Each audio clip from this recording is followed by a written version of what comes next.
It is the start of a new month, and we are taking a deep dive right into the planetary alignment for a little insight into what we can expect for February. That's right, and as always, joining us this morning is astrology writer for the New York Post, Rita Weigel. Rita, welcome back. Love the hat. Love it. Thank you so much. Thank you. It's great to be here. Well, I'm happy to know, at least this go around, that Mercury's not in retrograde. It's taking a break, so we'll sidestep that one. But that doesn't mean we're out of the woods. So what are some major things that we should be keeping tabs on for the month of February? Astrologically speaking, February is a better month for everyone than January. Great energy for initiatives. Actually, February 1st marks kind of a better time for resolutions and intention setting than January did. We've got Aquarius on our side. Aquarius is the sign of the visionary. We have a little emotional objectivity because of Aquarius, which we all need. But we do have a very intense full moon in Leo happening this Sunday. Full moon in Leo. Okay. All right. Full moon in Leo. That's a whole lot going on, I can imagine. So it's a lot. Can you give us a breakdown for the month on what each sign should be looking out for? I saw a little peek at this, and I'm very intrigued. Yeah, for sure. I have a little intention or kind of guide for every sign. For Aries this month, we'll start with Taurus. Cool. Chris and I are Taurus, so natural. Oh, there you go. The bulls. So for Taurus, especially because our Uranus, which is the planet of sudden change, chaos, and upset, is in our sign, and it's squaring both the sun and the moon this weekend.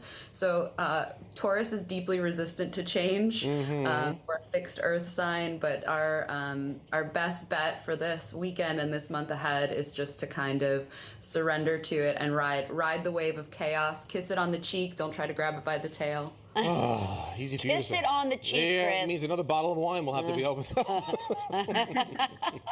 We'll see. Can we get the intel on the Sagittarians? Yes. Next Absolutely. up. Of course we can talk about Sagittarius. So Sagittarius, if you don't mind me saying so, tends to lean into excess. You know, you're ruled by Jupiter, so it's the planet of expansion, of more is more. And that's great. It makes you like our favorite person to party with. Well, that checks out. Yeah. Yeah. That's all year round, though. It makes you fun, but my caution for you this month is to make sure that the excess that you're seeking isn't to try to fill a deficit that you're feeling.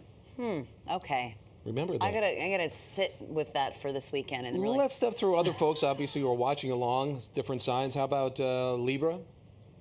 Libra. So Libra is the sign of partnership, and February, which is apropos because Valentine's Day falls, it's a great time for a Libra to really express their emotions. And I say shoot your shot, Libra. A lot of times Libra's waiting for kind of an invitation or an initiating action from another person, but don't do that. Just, we're all going to die, so if you love somebody, say it. I'm sorry, the last two are just really Aquarians. Any Aquarians in the building? No? Plan to party. And what was that last one? Can we go back up to that graphic for one more second? Pisces, get high on your own hotness. We got any Pisces? The way Bobby's dancing around in the studio, Bobby, are you a Pisces? Pisces? I don't know. Bobby, what sign are you? Pisces.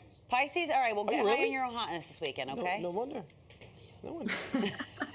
Give us a little more about Pisces. Can you please expand on that?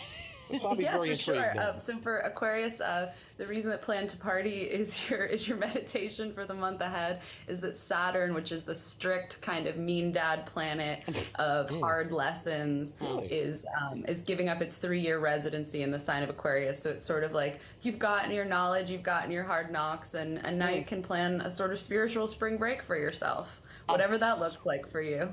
Now, in terms of cycling through these things, I mean, we're breaking it down monthly. Is that truly how it works, or the condition that's going to exist, let's say, for the next 4 weeks of February, does that continue into part of March?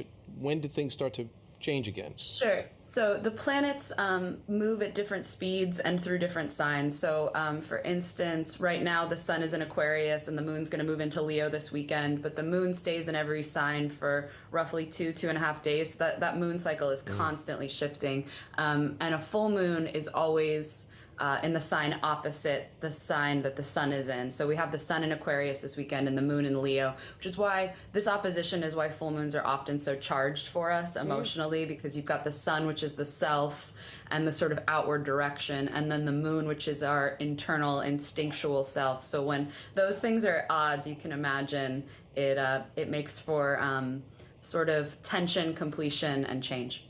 This is fascinating. Obviously, we're going to put all this up on our website for you, but you do have more information out there in some of your articles, correct? Absolutely. If people really I have want to dig deep. 2 articles up right now. I have several, but the ones that are relevant to what we're talking about today. I have February horoscopes out for everybody, and also full moon predictions. So the full moon in Leo. It's the full snow moon in Leo. Full snow moon. Which we're kind of still waiting on here. Yeah, well, here's one last look at all of the signs. So again, if you're watching Let's at home, throw that bad boy grab up your again. sign and we'll post them, and you can take a look. There you go. Changes Pick your on sign and you can see. Virgo says yes. Aries, purpose leads to power, and change is not the enemy for Taurus. Leo, you're enough.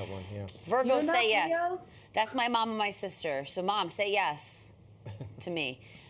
Shoot your shot at love, Libras, okay? We love when people shoot their shots. There you go. Survival is self-improvement. Brittany, aren't you a Scorpio? I think our producer Yep. Brittany's a Scorpio. She is.